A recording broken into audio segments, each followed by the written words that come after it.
Hey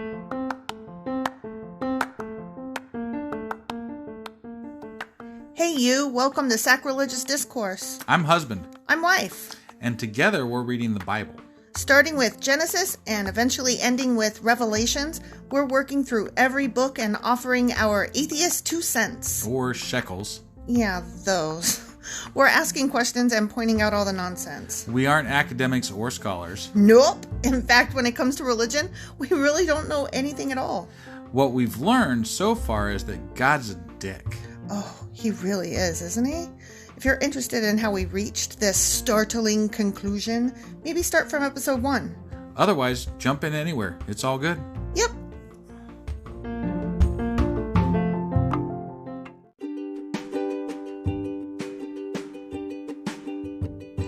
Hey wife, we just got a new sponsor. It's Anchor. They must think we're doing something right because they picked us back up. That's amazing. Want to hear something even more amazing? Yeah? I actually know what they are. You are full of shit. I'm calling your bluff. Tell me about Anchor. Okay, so Anchor by Spotify is the easiest way to make a podcast with everything you need all in one place. I'm actually surprised you knew that, but did you also know that Anchor has tools that allow you to record and edit your podcast right from your phone or computer? Yes, because I see you do that on your phone all the time and it looks pretty simple. It really is, and when hosting on Anchor, you can distribute your podcast on listening platforms like Spotify and Apple Podcasts. But I use CastBox. Yeah, darling, I know you like CastBox. It gets distributed there too, and lots of other platforms as well. And how much are we paying for this awesome service? Absolutely nothing. Coolio! So then we should tell people to download the Anchor app or go to anchor.fm to get started? Yep, do it now.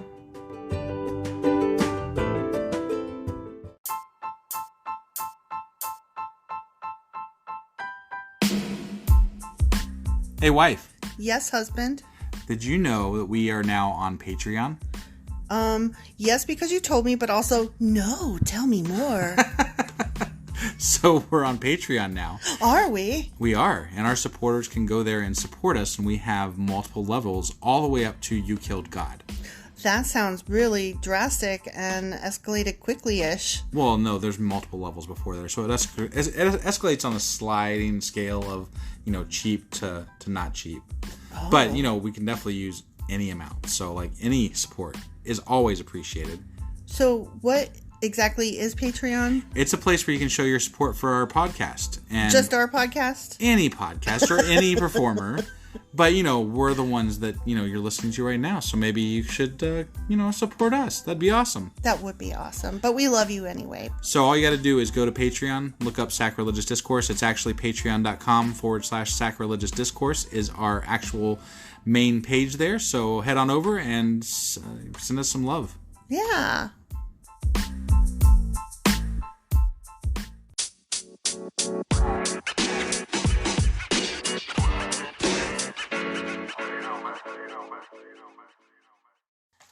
Husband. Wife. Did you know this Sunday is Easter? Yeah.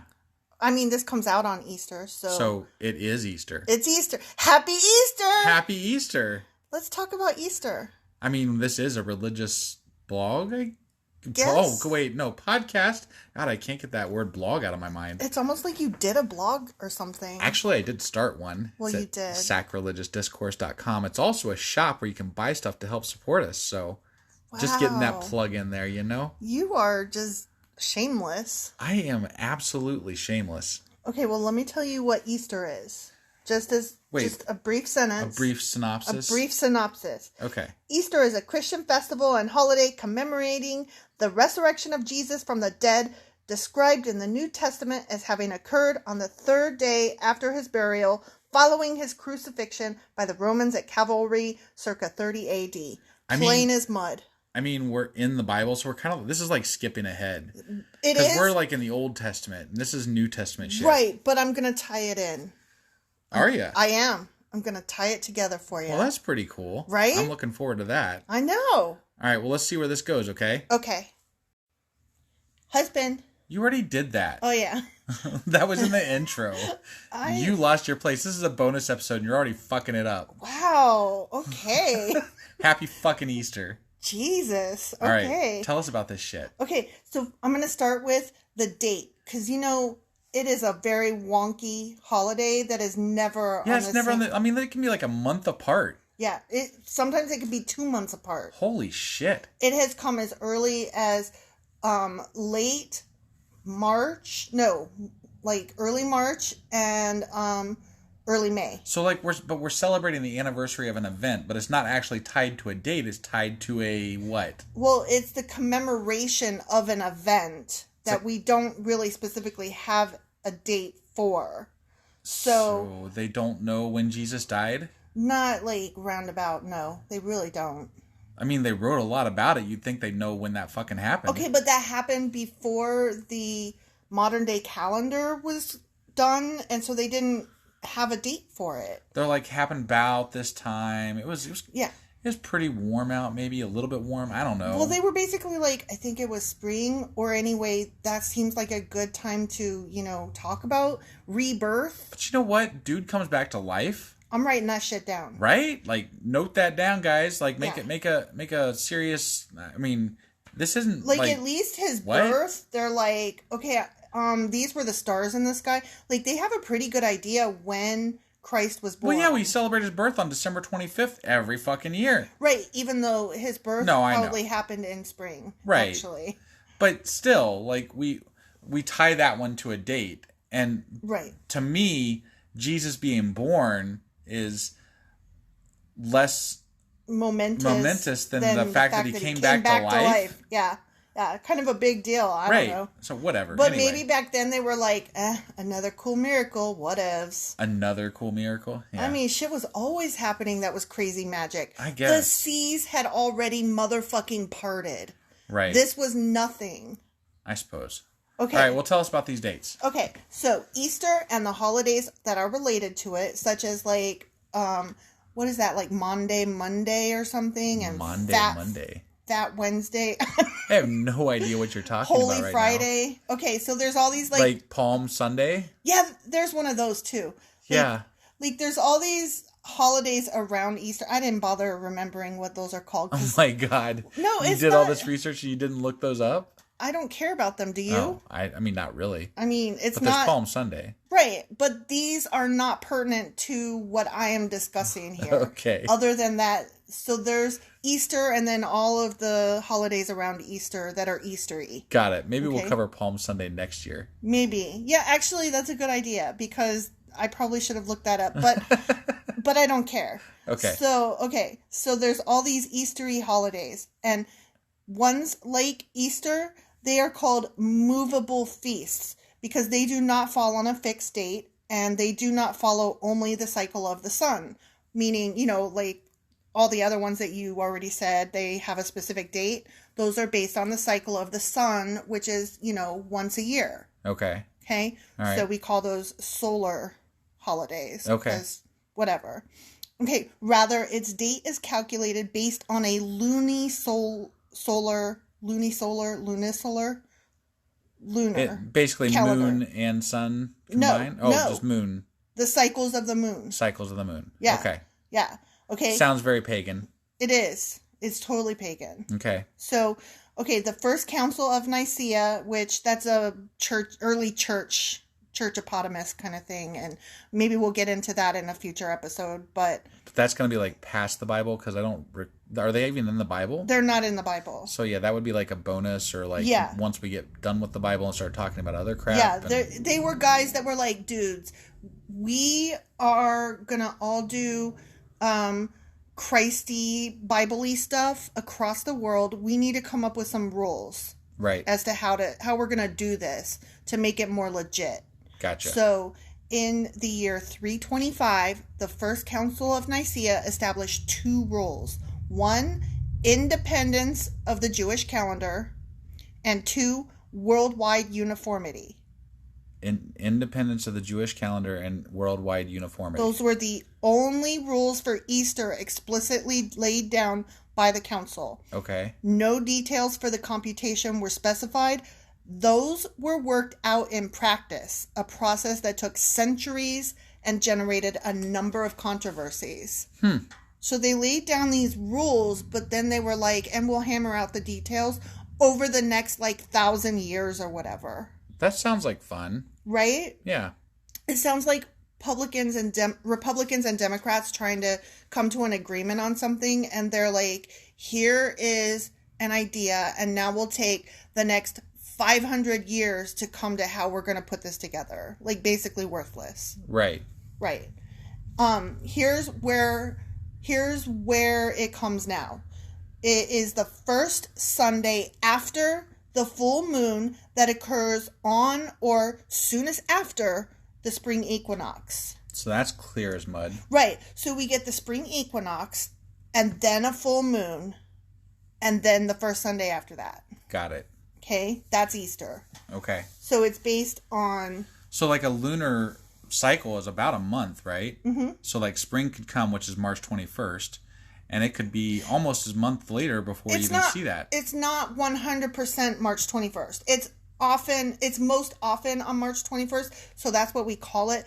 But it could also be March 20th, March 22nd. Oh, okay. So we're not going with the quote-unquote first day of spring, the actual spring equinox. Right. So, and then, the first day of spring is on the equinox. The equinox most often happens on the 21st. So that's what we have in our minds. Okay. But it's not 100% that. Got it. It's been, actually, I think it's even been as early, like there's a 3 or 4 day process that, or not process, but 3 or 4 day spread that the equinox falls under. Huh. That's interesting. Yeah. Actually, all of the equinoxes, like all the season changes, they're not specific dates. Gotcha. They all fall within this like 3 or 4 day spread. Okay. All right. But we have the date because it's easier to just remember the March 21st rather than around the 21st, maybe the 20th, whatever. Sure. So, yeah. So first we get the equinox, generally March 21st. Then we get a full moon after that. And then the first Sunday. And then the first Sunday after the full moon. Yeah. Okay. So very lunar. Got it. Which is very loony. Which we just had a full moon, so that makes sense. Yeah. Like, I didn't even think about tying that together, but we just had a full moon, so. Yep. So, yeah, that's why it's this Sunday. Or interesting. By the time they're hearing it, today. Right.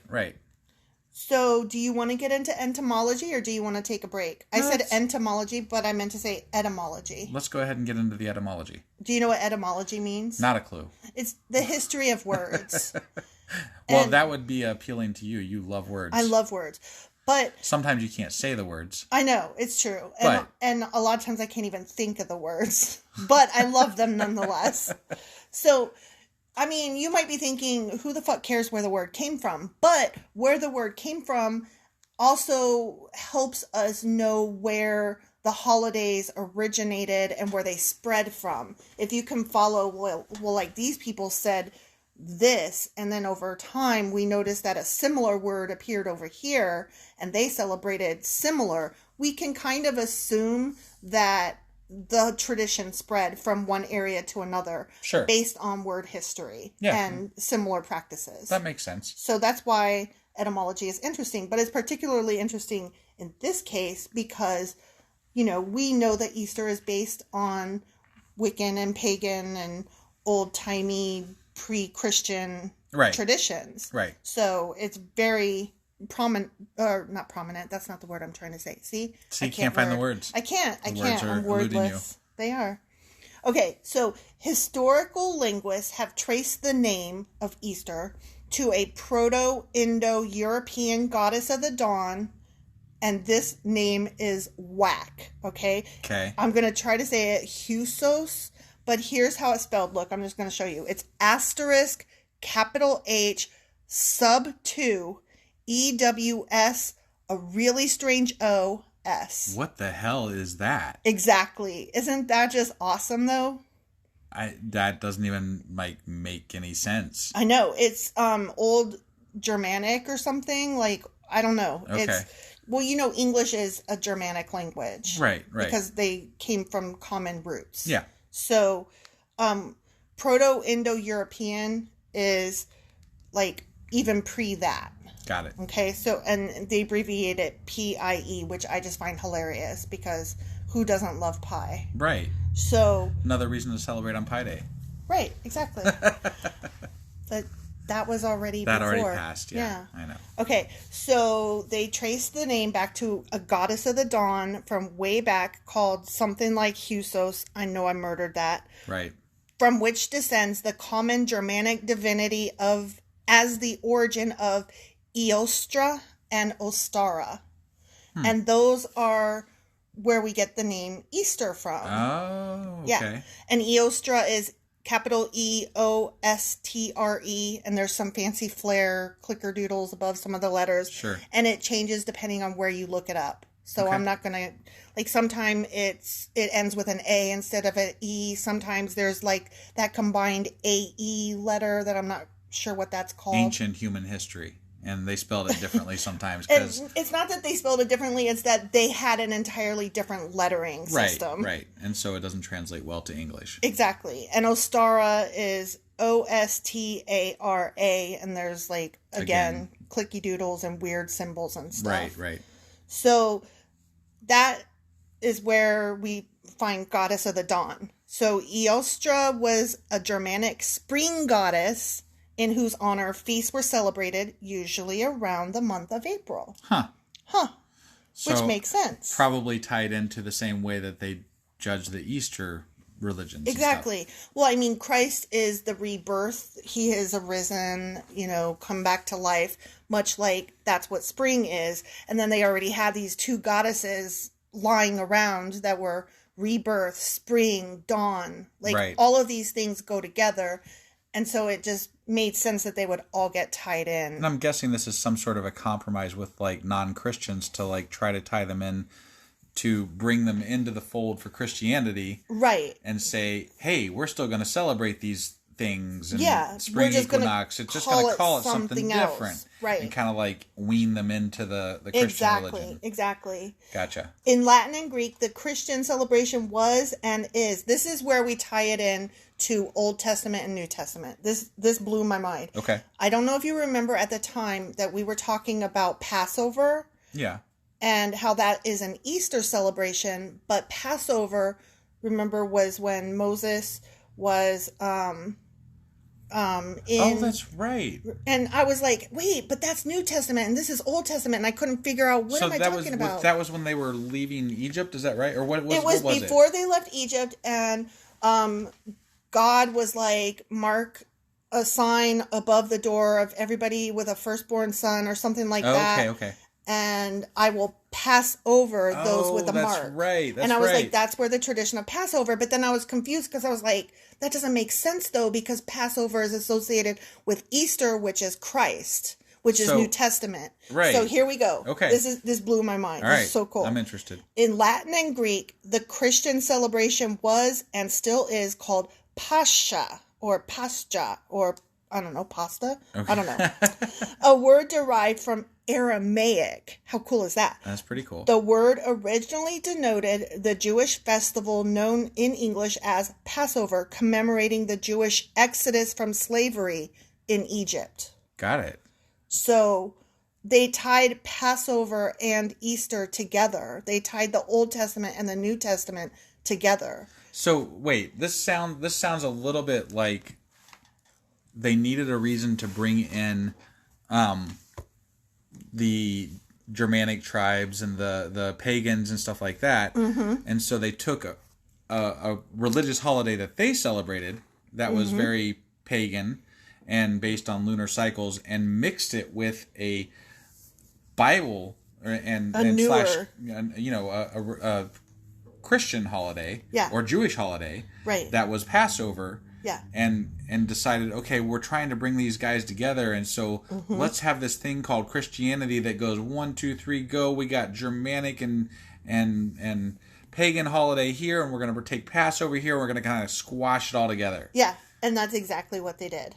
That's crazy, right? I told you I was gonna tie it up, though. That's really cool. How cool is that? Yeah, that's really cool. I was excited. I'm sure there's way more to it than that. Yeah, like, definitely. We're not like scholars, so don't take our word. We're just kind of like, this is like tip of the iceberg research that we did. Okay, I'll be totally honest. I got all this off various pages of Wikipedia because I don't care enough about this stuff on a personal level to do deep research and read texts and all that. I mean... Well, we start from the premise of knowing that it's all bullshit. Right, exactly. So from there, it's just interesting to find out how we got this bullshit. Exactly. Right? I mean, that's essentially what we're looking for. Yeah.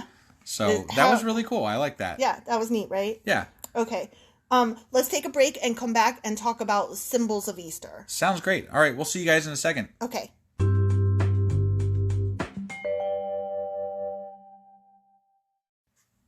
Okay, so what do you think of when you think of Easter? I mean, the Easter bunny, Easter eggs, candy. Yeah. I mean, for me, that's pretty much it.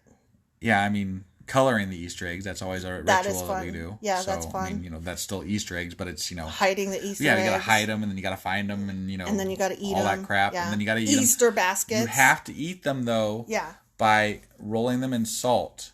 Or making tuna salad out of them. That's only something I've done since I've been with you. Whatever. But salt and eggs. There's nothing better on Easter than salt and hard-boiled eggs. No, I agree. But then, you eat a few and then you're like, I can't eat this whole 5 dozen eggs. Oh, God, no. That's why you make tuna salad with the rest. Yeah, no, that's a great tip for everybody there. Yeah.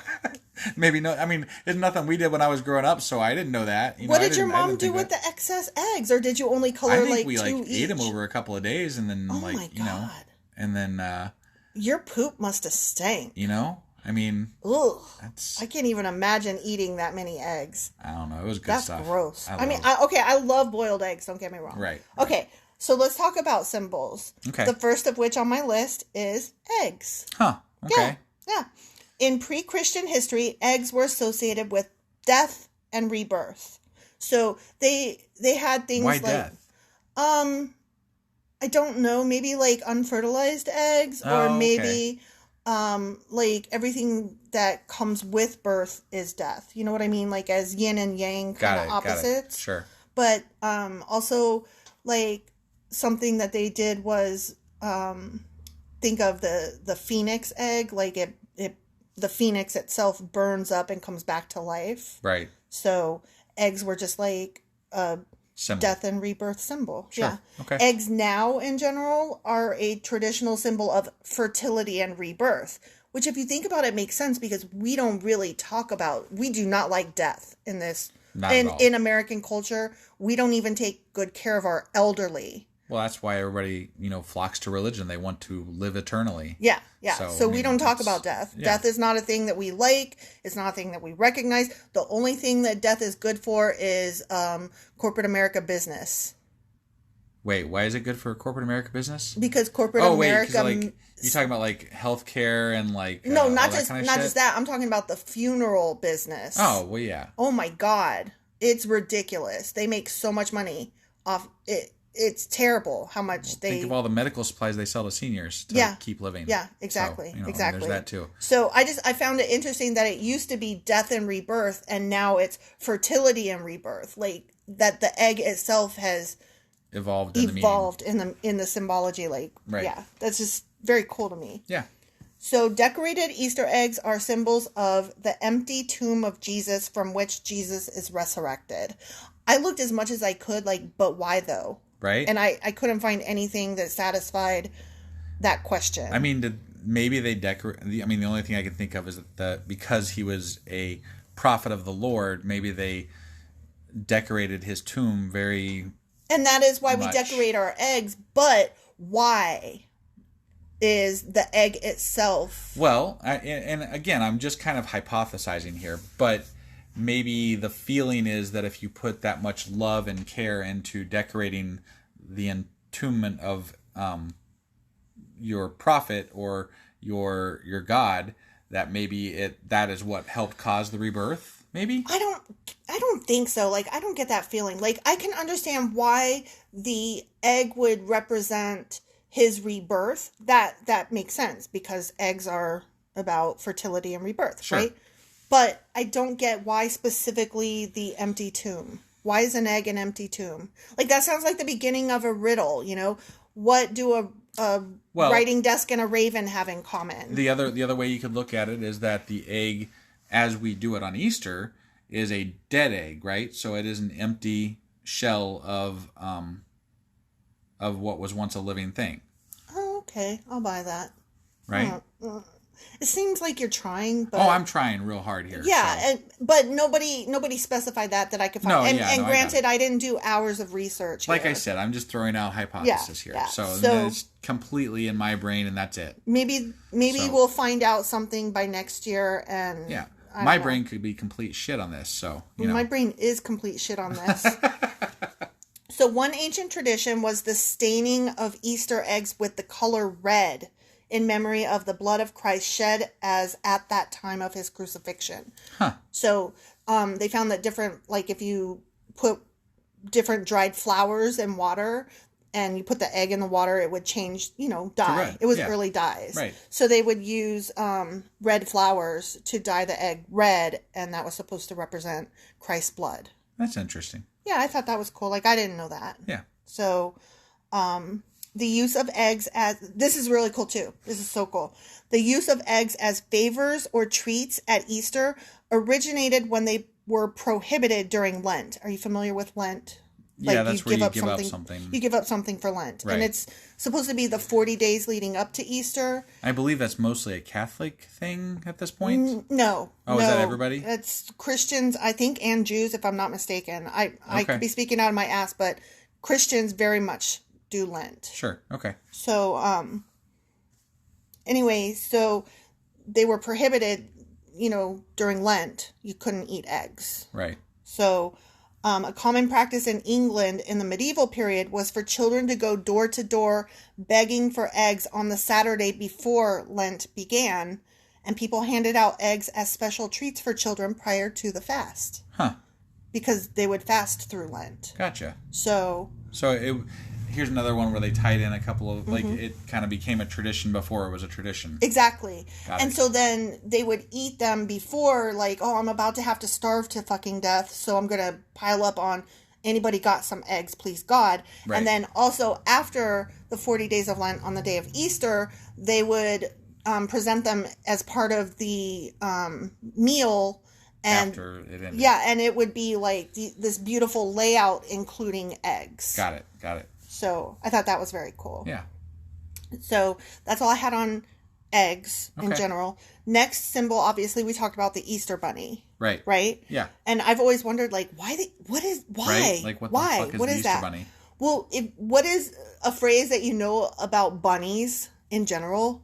Like... A phrase that I know about bunnies? Like, they fuck like bunnies, or they're as prolific as bunnies. Sure. Like, right? Yeah. Like, that's going to tie into what I'm about to say. Fucking like bunnies ties into Easter. It does. It does. That's interesting. Right? Yeah. In ancient times, and they discussed hares, which, are similar to rabbits, but not. Okay. Right.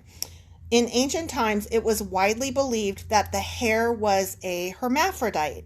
The idea that a hare could reproduce without loss of virginity led to an association with the Virgin Mary. Okay. And also because they fuck like bunnies and make 100 babies is fertility. Got it. So they were associated with fertility and virginity. Yeah. Interesting. Right? Like, who'd have thought? And that's where the Easter bunny got tied in. Or in other countries, they refer to it as the Easter hare instead of the Easter bunny or the Easter rabbit. It's the Easter hare in other countries. And there must have just been a lot of people sitting around a desk sometime in the early whatevers, after Christ died or whatever, going, how are we going to tie all these things in and make all these things work? I don't think it was that on purpose. Like, okay. It's just a bunch of things that kind of came together. Yeah, yeah. I mean, that's how symbols work. Right. Nobody sat around and thought up, this is going to be a sign of XYZ. People just start doing it. It's kind of like a weird meme. It's memes before memes. Like, how many times does our daughter show us something that's a meme and we're like, what even does that mean? And then we start seeing it everywhere and we're like, okay, I guess that went viral. Well, that's what these symbols were. They were things that went viral and they had deep meaning, and that's what a symbol does. It gives meaning and then it becomes personal. Got it. So I don't think it was on purpose. It was just shit happened. Sure. Yeah. So I have one more symbol which I was not familiar with. The Easter lily. Are you familiar with? I have heard that before. Yes, it's nothing that we ever took part in, but I knew that lilies were associated with Easter time and Easter traditions and stuff. I don't know. Not ours, but right. They were out there. I think I knew that they were like associated with funerals. Like, aren't you supposed to? I didn't. That I don't know anything about. But I never went to any funerals as a kid, so I don't know why I would know that. Right. And we never did lilies. We never went to church as a kid, and we never did lilies at Easter time. So I don't know. This one was just kind of, well, okay. Yeah. Okay. So the Easter lily is a symbol of the resurrection. It has always been highly regarded in the church, as Jesus himself referenced the flower, saying in Luke chapter 12, verse 27, "Consider the lilies, how they grow. They toil not, they spin not, and yet I say unto you that Solomon in all his glory was not arrayed like one of these." Moreover, according to pious legend, after Jesus' death and resurrection, some of these beautiful flowers were found growing in the Garden of Gethsemane. Yeah, pronunciation. Gethsemane. Gethsemane. No, I've heard this one before, and I think it's beautiful the way like the letters twist around. It's just hard to say. It's hard to see it and say it. Right, I gotcha. So anyway, flowers were found growing in the Garden of Gethsemane, where Jesus went to pray the night before his crucifixion. Okay. Legend has it that these flowers sprung up where drops of Jesus' sweat fell as he prayed. Oh, I see. So that's where the Easter lily comes from. Where the lily comes and then from. I also saw some pictures of white lilies with red like inside the middle of them. Mm-hmm. And of course that would totally go along with white is blood and Jesus' blood on white innocence, blah blah blah. Yeah. Right. Okay. So well, that's cool. Yeah, so that's my Easter notes for you today. All right. Well, I hope you guys enjoyed that, and happy Easter in whatever way you are celebrating it today. If you are. Eat some eggs. You know what? I'll share this. We do kind of celebrate Easter, but not in a religious way. It's just a tradition where we get things for our daughter, and we're excited about spring.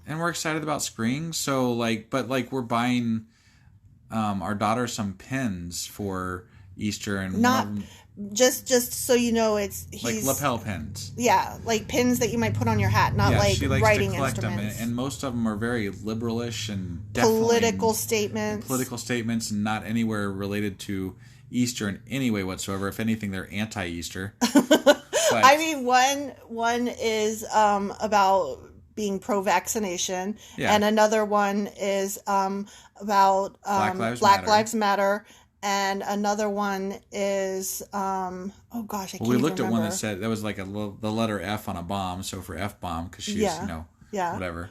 So she's into cussing without cussing right now. Yeah. I don't know, but, I think we're also going to get her... We just have fun with it, We're going to get her a shirt that is from one of her favorite shows is Lucifer. So that's actually that's right. That's quite anti-Easter.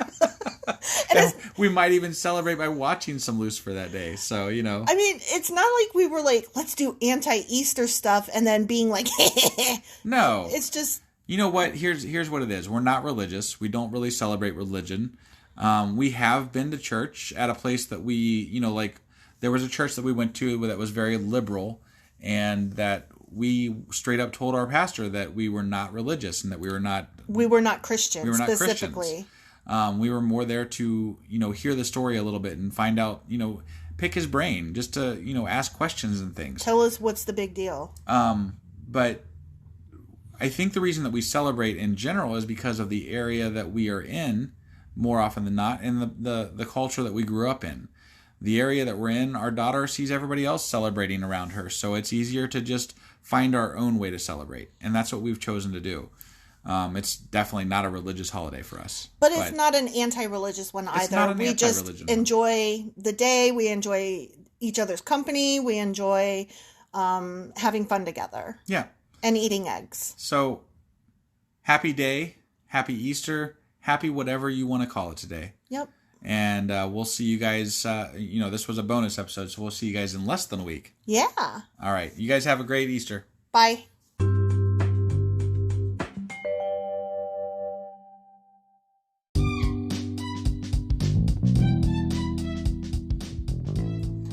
husband. Wife. Can I say the things now? Yes. Okay. So you had a list of items that you wanted people to check out? Yeah, definitely. Make sure you check us out on Twitter. We are there under the handle sacrilegious_D. For D's nuts. Yeah, that's exactly where I'd have gone with that. Yep. We also would love to get emails from you because we love hate mail, fan mail, the whole 9 yards there. That email address is sacrilegiousdiscourse@gmail.com. And we are now on YouTube. And if you are listening to us on YouTube, you're going to be running a little bit behind what our schedule is for our podcast because you're going to be hearing stuff from 2 months before if you are caught up. You're in the past. You're in the past. So you should join us on our podcasting apps that are available. So like you can catch us on Apple Podcasts, Google Podcasts, Spotify. I'm on Castbox. Yeah, my wife's special. She's on Castbox. I like Castbox. And then on any of the things that you're on, we always would love it if you would like and subscribe. That helps us out so much. So yeah, do those things. Do those things, and we will see you guys next week. Sure we will. It's on Thursdays. Yeah, that. Okay, bye.